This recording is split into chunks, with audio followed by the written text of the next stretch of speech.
welcome to Dutchess Farm. Sitting in front of the fireplace again.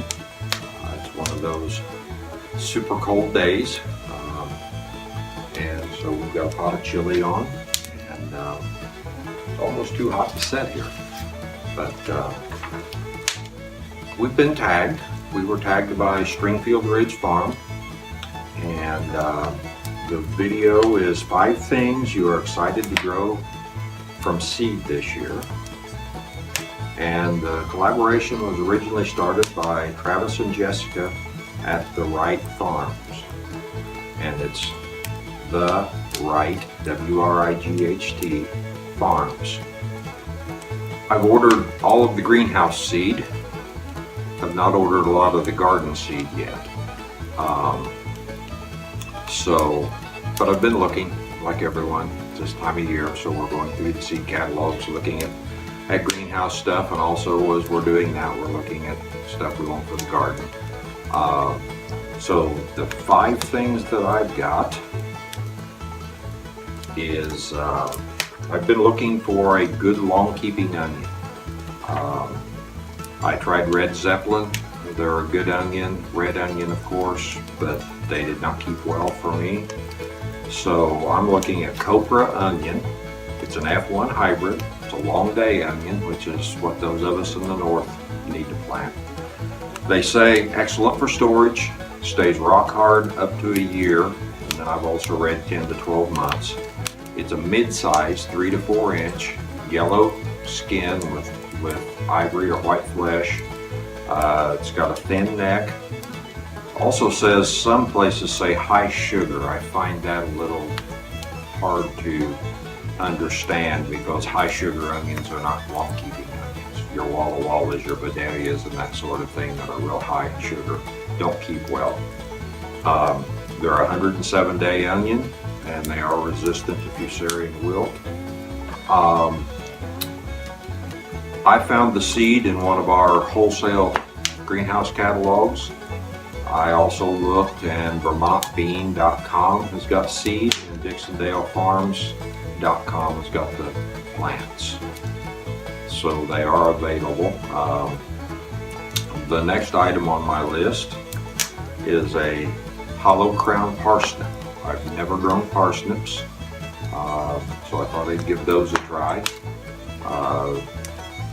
This is an old heirloom, tasty, white, long root, sweet flavor. You harvest after frost, and it was popular in the 1820s. So we'll see. They must be a lot like carrots as far as getting them to come up, because one of the reviews that I read, the first review that comes up on Baker Creek, is planted, covered the seed, and then covered the bed with cardboard for 3 weeks. So the seed is available from Baker Creek, and so want to give those a try. The next item is jalapeno gigantea. It's also an F1 hybrid.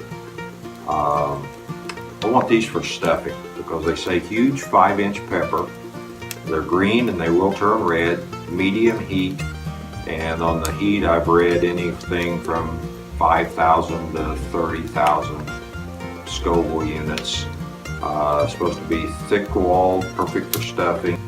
They're a 70-day pepper, so we'll see how we do with jalapeno gigantea.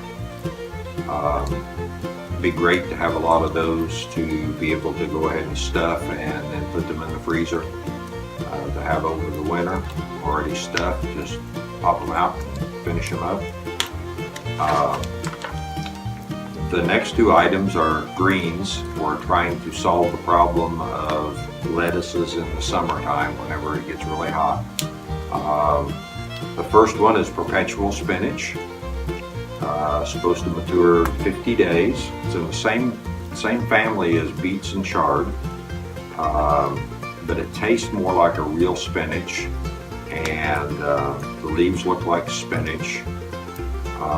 They say it's very long-standing in the garden. It will yield from late spring to fall if planted early, and seldom bolts during its first year. I don't know if it comes back up the following year, if it's not going to reseed itself if it doesn't fold the first year. So I want to give that a try. That seed's available also at Baker Creek. And then the last one of the 5 is Malabar spinach. I think I'm going to try the red stem variety. There's red stem and green stem. Red stem's got a dark green leaf and a purpley red stem. The botanical name is Bacella rubra. It has pink flowers, and it's actually a vine. It has to be trellised from what I've read. So it's listed as a heat-loving Asian vine.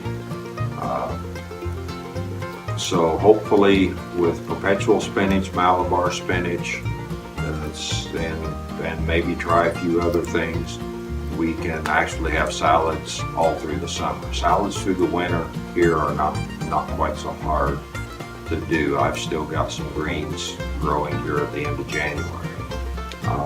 That seed is also available at Baker Creek, and then it's available through one of our wholesale catalogs as well. So those are the 5 that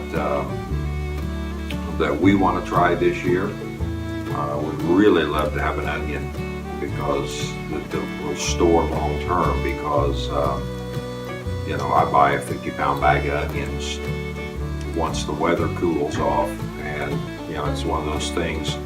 When you live 25 miles from town, you don't buy 2-pound bags of onions, and when you cook a lot with onions like we do, you don't want to be out all the time. And the parsnips, that's just something to try and see whether that'll work or not. The big jalapenos I'm really looking forward to. And so those are our 5. And then we need to tag some folks. I think the first person I'm going to tag is Andy's Tennessee Life and Homestead. Andy's going to be gardening on his new homestead for the first time this spring. So be interested to hear what Andy's excited to grow. Also, I'd like to tag Duncan 1900 Homestead, see what Brenda's up to, whether she's got any new ideas this year for the garden. And third, I think I'll tag Homestead in the Highlands, see whether they've got any new ideas. It'd be interesting to see what they grow in the Highlands of Scotland. And so those are our 3, Andy and Brenda at Duncan 1900 and Homestead in the Highlands. Hope you enjoyed watching this, and maybe you got some ideas of some things you might want to try in your garden this year.